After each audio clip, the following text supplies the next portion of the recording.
საპარლამენტო ფრაქციებში ირმა ინაშვილი ახლა ჩვენთან ხაზზე პატრიოტთა ალიანსიდან პარლამენტის ვიცე-სპიკერი საღამოშიდობისა ქალბატონო ირმა მადლობა რომ გვერდებით გადაცემაში თქვენ დღეს დიმიტრი ქუმსიშვილს უთხარით და მოუწოდეთ რომ დაშვებულიყო ჰაწვალიდან ბარში ანუ უფრო მეტად შეეგრძნო მოქალაქეების პრობლემები როგორ ფიქრობთ შეძელით მოგესალმები ნინო, მივესალმები თქვენს ტელემაყურებელს. არ ვიცი შევძელი თუ არა ეს, მაგრამ ძალიან სამწუხაროა რომ მთელი ამ 25 წლის მანძილზე ასეთი ტიპის შეხვედრების თუ სხდომების დროს ჩვენ ფინანსთა მინისტრების საერთოდ ეკონომიკური გუნდის წარმომადგენლების მხრიდან გვესმის მხოლოდ ციფრების და პროცენტების ბრახაბრუხი და რეალურად ცხოვრება არ იცვლება. მე ვერ ვხედავ რომ ჩვენმა ქვეყანამ ნაბიჯი წინ გადადგა ეკონომიკური პროგრესისკენ, სოციალური პროგრესისკენ, მე ვერ ვხედავ რომ უფრო დაცულია სოციალურად ჩვენი საზოგადოება, სამაგიეროდ ვხედავთ სიღატაკეს, ვხედავთ უსახკარო ადამიანებს, რომლებიც ყოველდღიურად კარგავენ საცხოვრებელს, ვხედავთ უამრავ დაუსაქმებელს და ჩდება კითხვა, რაზე არის ეს ბიუჯეტი საერთოდ ორიენტირებული და პასუხიც არის ამ ბიუჯეტში. ეს ბიუჯეტი ორიენტირებულია ინფრასტრუქტურულ პროექტებზე და არ არის ორიენტირებული ცოცხალ ადამიანებზე.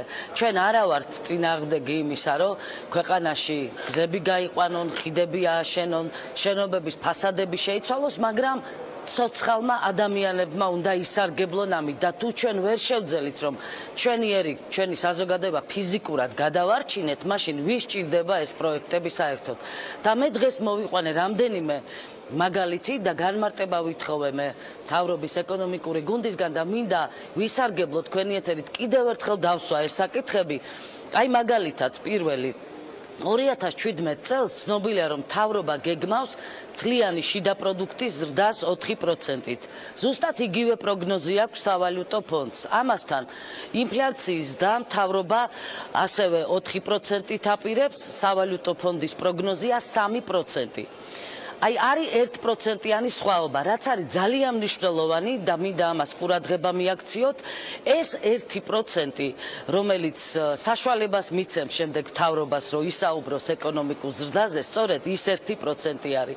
ეს 1% არის ის მონაცემი, რომელიც მთავრობას საშუალებას მისცემს ისაუბროს ბიუჯეტის ზრდაზე 104 მილიონი ლარით და მთლიანი შიდა პროდუქტის ზრდაზე 360 მილიონი ლარით. მაგრამ ეს იქნება საუბარი ქაღალდზე და ეს იქნება ფორმალობა, მეტი არაფერი და ამ თემაზე ვითხოვეთ ჩვენ განმარტება მთავრობის ეკონომიკური გუნდის მხრიდან, ასევე ძალიან მნიშვნელოვანი არის ეროვნული ბანკის რეზერვებში მიმდინარე წელს ფულის მასის მოსალოდნელი მოცულობის დაგროვების საკითხი. ეს მოცულობა 5.34 მილიარდ ლარს შეადგენს. მილიარდებია ეს, მეწეღა ტექნიკური შეცდომა მომივიდა მილიონი ვთქვი, მაგრამ მილიარდებზეა საუბარი. 2017 წელს 5.99 მილიონი ლარი არის. 2018 წელს 6.98 მილიარდი ლარი, 2019 წელს 7.99 მილიარდი ლარი და 2020 წელს 9.28 მილიარდი ლარი. ანუ ფულის მასა მინდა დააკვირდეთ ამას 4 წელიწადში პრაქტიკულად ორმაგდება. მაგრამ უძლებს კი ამას ჩვენი ეკონომიკა. ანუ ეს არის თუ არა ადეკვატური ეკონომიკური ზრდის, ეკონომიკური ზრდა. თქვენ რა საკითხებით ჩამოთვალეთ აქ ამ თემაზე, რომელიმეზე მაინც მიიღეთ თუ არა კომპეტენტური პასუხი და დამაკმაყოფილებელი პასუხი? ძალიან ზოგადია ეს პასუხები და როდესაც მე ვსაუბრობ და კითხვას ვსვამ ეკონომიკური ზრდა ამას პასუხობს, საერთოდ არის ეკონომიკური ზრდა ჩვენს ქვეყანაში და ჩემი ერთ-ერთი შეკითხვა სწორედ ამას უკავშირდებოდა. ჩვენ ვიცით რომ სერიოზული კრიზისი გველის წინ, აი მომავალი წლის მთლიანი შიდა პროდუქტი და ბიუჯეტი მაგალითად გაანგარიშებულია 2 ლარსა და 50 თეთრზე ამ კურსზე, ამასთან დღეს უკვე კურსი შეადგენს 2 ლარსა და 62 თეთრს და ყველასათვის ნათელია რომ კურსი რეალურად 3 ლარამდე მივა, ამას ხელისუფლება არ აღიარებს და არ ამბობს, მაგრამ ასე იქნება და ეს რას ნიშნავს? ეს ნიშნავს იმას, რომ ეკონომიკის ვარდნამ შეიძლება მთელ 7-8%-ს მიაღწიოს და ჩვენ ესეთი ვარდნა თუ კი ამ 7-8%-ს მიაღწევს არ ქონია 90-იანი წლების შემდეგ. არის ძალიან მნიშვნელოვანი ასევე საგარეო ვალის საკითხი, და ასე შემდეგ. და კითხვა იყო დასმული, ფიქრობს თუ არა ხელისუფლება რესტრუქტურიზაციაზე, იმიტომ რომ დღეს ქვეყანას, მის ეკონომიკას არ შეუძლია გაუძლოს ამ ვალების მომსახურებას. რაც შეეხება უკაცრავად თქვენ ახსენეთ ინფრასტრუქტურული პროექტები, რომ ამაზეა აქცენტი და პრიორიტეტი ბიუჯეტის არის ერთ-ერთი ინფრასტრუქტურული პროექტები, ეს არის ერთ-ერთი სეგმენტი, ასე ამბობს ხელისუფლება, ასე ხსნის ამ პრიორიტეტს, რომელიც არა მხოლოდ ინვესტირებას მოახდენს თანხების, არამედ შექმნის სამუშაო ადგილებს და გაზრდის ეკონომიკას. რაც შედეგში სწორედ იმ შედეგს დააყენებს, რომ სიღატაკის ზღვარი არა მხოლოდ ამ პროექტებით, მაგრამ ერთ-ერთი ნაწილია ამის, რომ სწორედ ის გასწორდეს, რაც თქვენ ყველაზე მეტად გაღელვებთ. როგორ უნდა შეიქმნას თუ გაქვთ რაიმე ტიპის მოდელი, წარმატებული ეკონომიკურად წარმატებული ქვეყანა, თუ კი აი ამ ტიპის პროექტებში არ დაიხარჯება თანხა?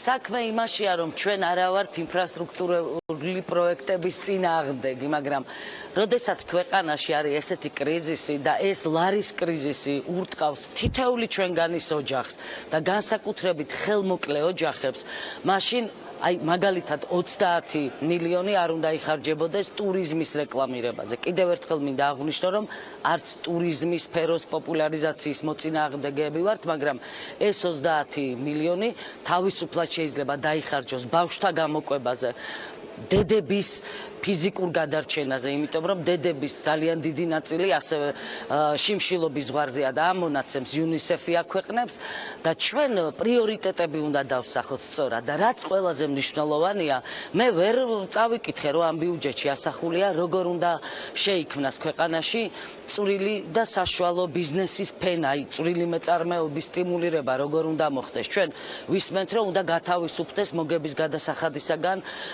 მსხვილი ბიზნესი მაგალითად. კიდე სხვა ბიზნესებზე იყო ლაპარაკი, მაგრამ არავინ არ ლაპარაკობს იმაზე, რომ ფიქსირებული გადასახადი დაუწესდეს წვრილ ბიზნესს, არავინ არ ლაპარაკობს იმაზე, რომ შეიქმნას ფონდი, ჩვენი პროექტი არის ეს, რომელიც ნულიდან დააწყებინებს ბიზნესს ჩვენს მოქალაქეებს, ასწავლის როგორ დაიწყონ ეს ბიზნესი. ყველანაირი გარანტიების გარეშე მიცემს დახმარებას გრანტს, ააწყობინებს ბიზნესს, დააყენებს სწორ გზაზე და ეს საშუალო ფენა თუ არ შეიქმნა საბოლოო ჯამში ჩვენ ამ ეკონომიკურ კრიზისს ვერ მოვერევით. წუხვა რომ ეს ბიუჯეტი არ არის ორიენტირებული ამ ფენის შექმნაზე და ორიენტირებულია იქ ჰაწვალში სასტუმროები გაიხსნა თურმე, რაც კარგია, მაგრამ არ არის საკმარისი ამ კრიზისების დასაძლევა და ასე შემდეგ. ანუ ლირიკაა, გესმით?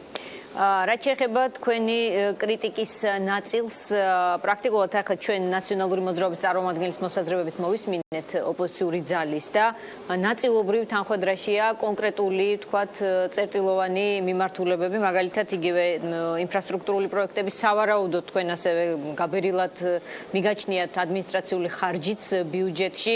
ამ შემთხვევაში გამოდის, რომ თანამოაზრეები მაინც ხართ ოპოზიციური პოლიტიკური ძალები პარლამენტში ქართული ოცნების.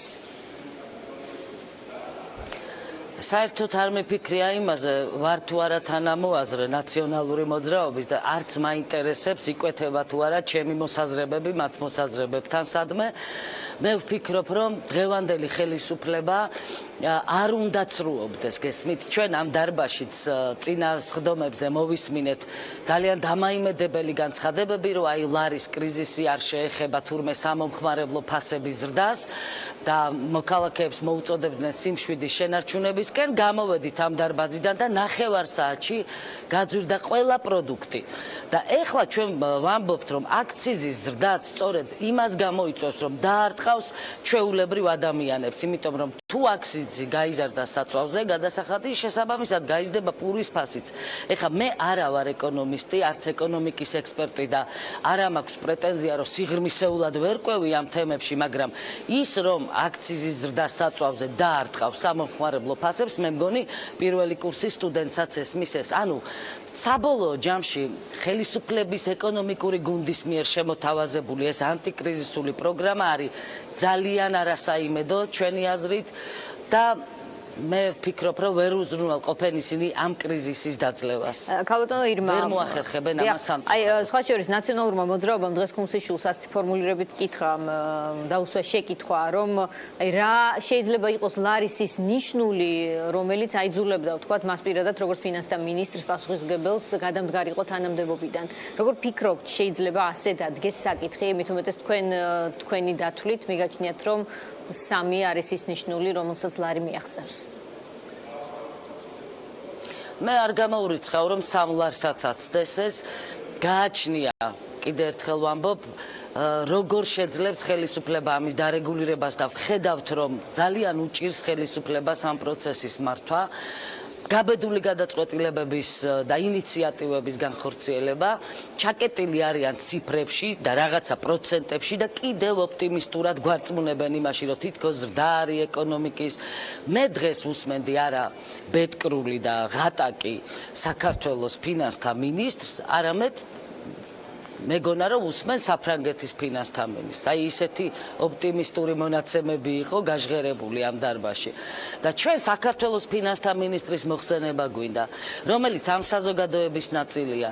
და კიდევ ერთხელ ვამბობ, მწვერვალებიდან კი არ უყურებენ ჩვენ საზოგადოებას, უყურებენ თანაბარ დონეზე და ხვდებიან რა აწუხებს დღეს ჩვეულებრივ ქართულ ოჯახს, რა სატკივარია. ყველა ოჯახი არის ბანკის მძევალი. ყველა ოჯახში არის დასაქმების პრობლემა. ყველა ოჯახში არის ბავშვების გამოკვების პრობლემა.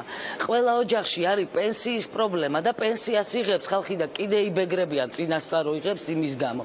და ეს ყველაფერი რას ნიშნავს საბოლოო ჯამში? ჩვენ თუ ცოცხალი ადამიანები არ გავახარეთ ქვეყანაში, ან ეს მაკროეკონომიკა რად გვინდა, ან ეს ფისკალური სფერო რად გვინდა და არ საერთოდ ეს ციფრები და პროცენტები რად გვინდა. თუმცა ქალბატონო ირმა, მაჩვენებელი და ეკონომიკური პარამეტრი ადამიანებზე უნდა ისახებოდეს, ხო სწორია? აი ქუმსიშვილმა დღეს გითხრათ, რომ ის მხოლოდ მწვერვალებზე არ არის, ის რეალურად მაგალითად უჯგულშია ნამყოფი, სადაც ასე ხელითაც გაჩვენათ ბუჯა თანხა მოიღო გამყიდველმა ქალბატონმა და მას გაუხარდა იმდენად, რომ ემოციური იყო მისი, თქვათ, ეს გამოხატვა აი ამ ამბის თხრობისას. ფაქტია, რომ ესეთი შემთხვევებიც არის. რა შეგიძლიათ ამის საპასუხო, თქვათ, სხვა შორის თქვენს ფრაქციასთან შეხვედრისას მოიხმო მან ეს კონკრეტული მაგალითი. მე ძალიან გამეხარდება, რომ ეს ერთი ქალბატონი კი არ იღებდეს ჯიბიდან 80 ლარს. არამედ ძალიან ბევრი იყოს ასეთი ქალბატონი ქვეყანაში, რომელსაც სავსე აქვს ჯიბეფულით და არ ეშინია გამოკვებოს მისი ოჯახი და გამოკვებოს მისი შვილები, მაგრამ ეს იყო ძალიან ისეთ ხელოვნურად დადგმული პატარა ეპიზოდი.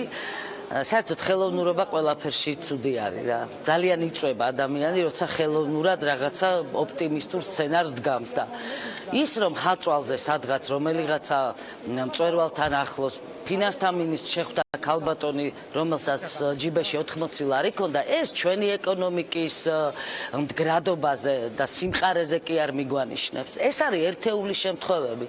ამის იქით არის უამრავი პრობლემა და უამრავი ქალბატონი, რომელიც აი ეხლაც ამ პარლამენტის შენობასთან მიმდებარე ტერიტორიაზე შეხვდებათ უამრავი ადამიანი, რომელიც გთხოვს დასაქმებას, გთხოვს დახმარებას, იმიტომ რომ შვილი ყავს ავად, გთხოვს მეუღლის დასაქმებას. ეს არის ტოტალური უმუშევრობის პრობლემა ქვეყანაში და მე არ ვიცი, თუ ეს ხელისუფლება ვერ ხედავს, რომ დღეს ჩვენ დგავართ შიმშილი ზღვართან, ჩვენი ხალხი დგას შიმშილი ზღვართან.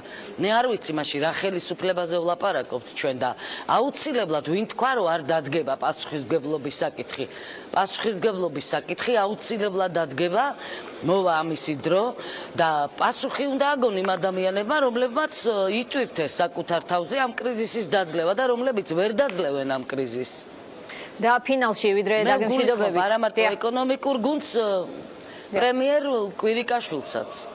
და აი ფინალში მინდა მეორე თემაზეც კითხოთ, რაც ასევე ძალიან აქტუალურია საკონსტიტუციო კომისიის მუშაობა, სადაც თქვენ ერთი წარმომადგენელი გეყოლებათ, რამდენად სწორად მიგაჩნიათ პრეზიდენტის გამორთვა მისივე ნებით ამ პროცესიდან და ზოგადად ამ კომისიის მუშაობასთან დაკავშირებით რა მოლოდინი გაქვთ?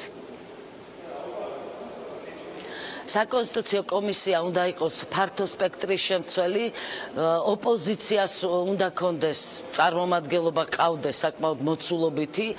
დღეს უმრავლესობა ამბობს, რომ 23 წევრით იქნება ის წარმოდგენილი ამ კომისიაში. მე რო ვიყო ხელისუფლება და მე რო ვიყო უმრავლესობა, ნამდვილად დავთმობდი ამ 23 წევრიდან რამდენიმე წევრს კიდევ რომ ოპოზიციისთვის ან არასამთავრობო სექტორისთვის ან ექსპერტული წრეებისთვის მიმეცა მეტი მონაწილეობის საშუალება, მაგრამ რაც არის ეხლა ჩვენ ერთი წევრი გვეყოლება ამ კომისიაში, იქნება ასევე საუბარი მნიშვნელოვან საკითხებზე და ჩვენ ვთვლით, რომ საზოგადოება უნდა იყოს ჩართული. აი ხალხი, საზოგადოება, ფართო დისკუსია უნდა მიდიოდეს ამ ცვლილებების არსის შესახებ და ის რომ პრეზიდენტი ეკამათება პარლამენტს, პარლამენტი პრეზიდენტს და ასე შემდეგ, ეს დეტალებია და ძალიან უხერხულ სიფრთხეში გადადის ხოლმე ასეთი ტიპის კამათი. მე არ მიმაჩნია სწორად შევყვეთ ამ კამათს მაშინ, როდესაც საუბარი ეხება ქვეყნის ფუნდამენტური კანონის ცვლილებას, კონსტიტუციას უნდა შევეხოთ ჩვენ, ამიტომ ამბიციები უნდა გადავდოთ და იქნება ეს პრეზიდენტი, ექსპერტი, ჟურნალისტი თუ ოპოზიციური პარტიის ლიდერი უნდა ჩავერთოთ აი ამ ცვლილებების განხორციელების პროცესში. ღირს ეს ცვლილებები განვახორციელოთ თუ არ ღირს? აი დისკუსია უნდა წავიდეს ამაზე და ძალიან საფუძვლიანი. მადლობა ირმა ინაშვილს, პარლამენტის ვიცე-სპიკერს, რომელიც პასუხობდა რუიანის შეკითხვებს.